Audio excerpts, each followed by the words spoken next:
So, in my experience and friendships that I've had and having these conversations before, it really comes down to the basics of what does it look like to go and find a job. So, I think about myself. When I've gone to job interviews in the past, I try to make myself presentable. I have to bring at least two forms of identification. I have to have a cell phone number. I write down my address and ways to get in touch with me. And for our friends who are living unsheltered in our community right now, they don't have a lot of those things. So they may not have a phone number. They likely don't have any forms of identification. They don't have a stable address. So there's no way for anybody to follow up with them or get in touch with them. So on a practical level, those are some of the things are difficulties and barriers for folks who are experiencing homelessness, trying to find meaningful, gainful employment. When it comes to finding stable housing, it's probably all those barriers plus some. So you think about the financial barriers in addition to what would be required to find a job. You oftentimes have to have your first and last month's rent in the form of a security deposit, and you have to have all those forms of identification and forms of contact, which is just, it's difficult if you're experiencing homelessness. They don't have a lot of things with them, much less, papers and identification, things like that. So on a practical level, those are some of the reasons why folks that I've known and have described to me, why it's difficult to find a job or find stable housing when you're experiencing homelessness. And then I would think just on a different level, it's hard to get in a headspace to consider those longer term things when in the short term, you're worried about where you're going to stay tonight, where your next meal is going to come from, and really you're just worried about your basic safety and security and your immediate needs being met. It's really hard to think about and consider those bigger picture things when you're just stuck in the moment and providing for yourself with what you need right now. I believe what's at the core of homelessness is a loss of community. So we talk about a lot at CityCare that housing isn't necessarily going to solve homelessness, but we believe that community will. So one thought exercise that I go through when I try to have this conversation with folks face to face is think about all the different safety nets and margin you have in your life that you'd have to run out of to be looking at an experience of homelessness living on the streets of Oklahoma City. You think about all the people that know your name. I would say for me personally, all the people who know my name, my friends and family, or have my phone number, or would do something for them, something for me if I asked it of them. There's a lot of different layers to the safety nets in my life and in our family's life that I feel like I would really have to work hard to get through all of those to a point where I would be looking at experiencing homelessness. So for our neighbors and friends who are living unsheltered in our community right now, I believe that's really at the core of it. Now, are there contributing factors like undiagnosed mental illness or substance use disorders? Absolutely. There's a lot of that overlap there, but I think at the core of it, these folks have burned bridges and run out of margin in their life to where they were forced to experience homelessness in a way that many of us will never have to experience.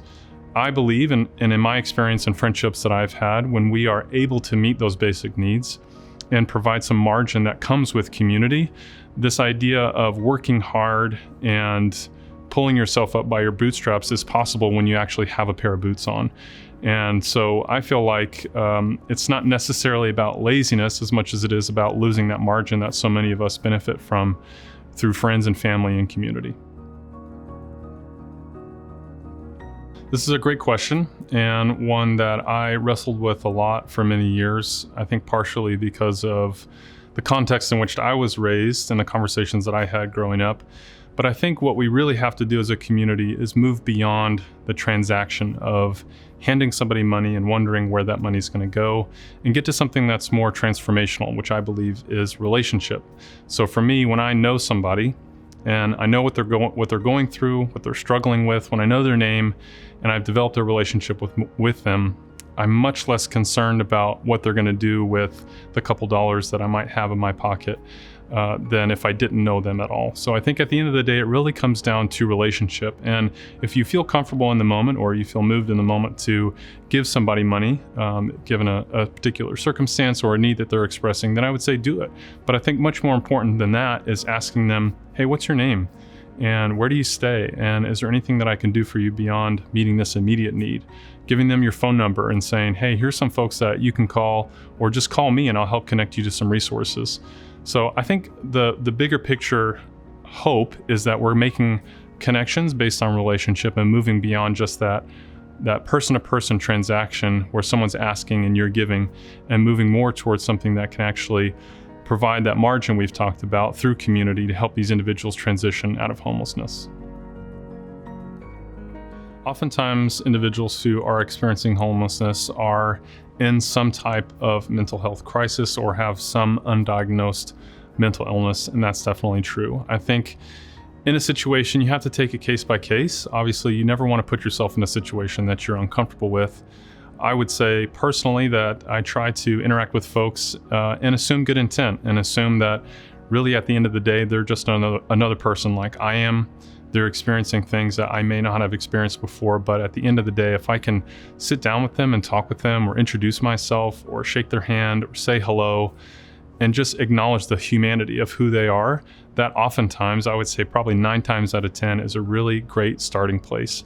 Now, maybe that 1 time out of 10, this individual is in some sort of mental health crisis and they do really need help. And there are people that we can call, and we'll provide a list of resources for you to call and refer to them to, or call and say, hey, this person is in crisis, and there are resources in Oklahoma City where they'll come and they're trained in crisis intervention and they'll help those individuals. At the end of the day, it really does come down to keeping yourself safe, not putting yourself in a situation that you feel uncomfortable in.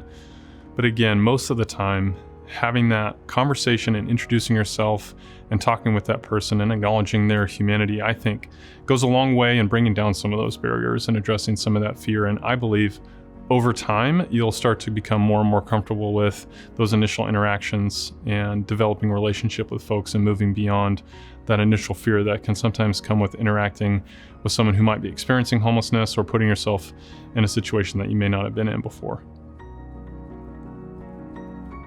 So something that I do when I'm meeting somebody who is clearly experiencing homelessness is I give them my phone number. And I know that that's something not a lot of people do, but I feel like at the end of the day, if this person really needs something, sometimes they just need somebody to talk to or somebody to call, I can be that person. And oftentimes it becomes more than that, where they reach out to me and maybe it's a day later or 2 weeks later, and they say, hey, I just remembered that you said if I ever needed it, I could call you and that you would help me. And I recognize that I probably have more resources and experiences than someone who might be watching this, but I would also offer those resources to you. We've got those lists out there, the phone numbers that you can call, and it's really just a handful of connections that can be made to 211 and getting people assessed in terms of their needs for housing, referring them to the day shelter or to our night shelter.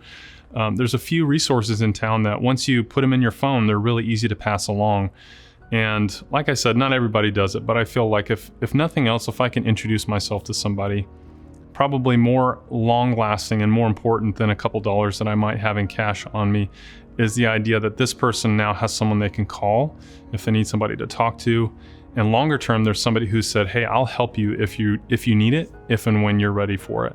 And I feel like more often than not, that really results in longer term progress for that individual. And even if it isn't progress in the way that I might define it, this person having somebody that they know they can call, I think means a lot more than just a couple dollars in cash. So when somebody says, what do I do if I'm meeting somebody and they ask for some money? If you have it and you feel comfortable, go for it. But if not, then you can say, hey, here's my phone number, or here's some resources that I know would help you if you're interested. But if nothing else, again, just sitting down or stopping and saying hi to somebody and asking them how they're doing. I can't tell you how many folks have told me that one of the most difficult experiences when they were living unsheltered in Oklahoma City was feeling like they were invisible, that people would walk by and not acknowledge their humanity. And I think as a community, if we can just start there and recognize that our neighbors living on the street unsheltered deeply desire to just be seen, if we can start there, then I think a lot of things will flow from that. We get this question a lot, and I look back at my own life and recognize that I wasn't always passionate about these things. I didn't always feel like I was going to give my life to this work. There was a point in time when I didn't know a lot about these things, and it wasn't a part of my life. It wasn't a part of my family story. And I look back and I think about, how did I begin? And at the time, it really just started with taking the next right step. So for me, at that point in my life, it was taking a few minutes on my lunch break to stop and meet somebody, and being intentional about how I spent that time, and just thinking, I may not be able to answer all their questions. I may not know how to help them, but I can at least be a person who sits down and talks with them and says something as simple as hello. So for you, wherever you're at, I would say, where are you and what do you have? Is it time? Is it a particular skill set? Is it an organization that you're a part of?